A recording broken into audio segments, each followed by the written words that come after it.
Que ferais-tu si tu avais la possibilité de te venger de ton harcèlement?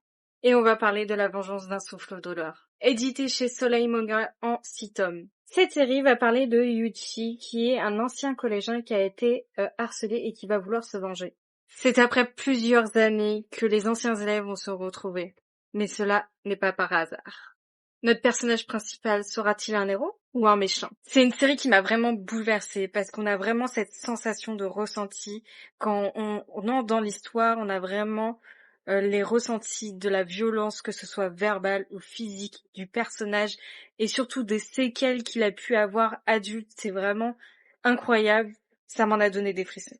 Sans venir à vous spoil, je trouve que le développement des personnages est vraiment très intéressant parce qu'on va pas savoir jusqu'au bout si vraiment la victime est devenue harceleur ou si vraiment c'est un plan, on n'arrive pas du tout à savoir. Il y a vraiment des rebondissements incroyables et puis les autres personnages qui peuvent être aussi problématiques. On retrouve vraiment différents styles de caractère. On peut retrouver un peu la femme qui est vraiment follement amoureuse, qui est prête à tout pour avoir un homme. On a le harceleur qui a harcelé la victime. Enfin, on a vraiment après l'histoire vraiment du harcèlement qui est vraiment ancrée. On a vraiment cette sensation d'être dedans et de se dire c'est pas bien en fait. Du coup, on se pose les questions de est-ce qu'il va devenir un harceleur lui aussi? Est-ce que il va aider les victimes qu'il va voir?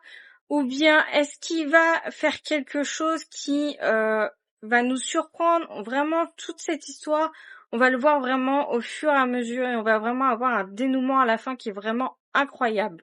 Et vraiment, je vous conseille de lire cette histoire. Elle vous permet de voir à quel point l'harcèlement peut être très dur, que ce soit l'harcèlement verbal, l'harcèlement physique, les réseaux sociaux. Il y a tellement de choses qui peuvent être de l'harcèlement, qui peut être ancré en fonction des personnes, parce qu'on a des personnes qui peuvent être beaucoup plus sensibles que d'autres.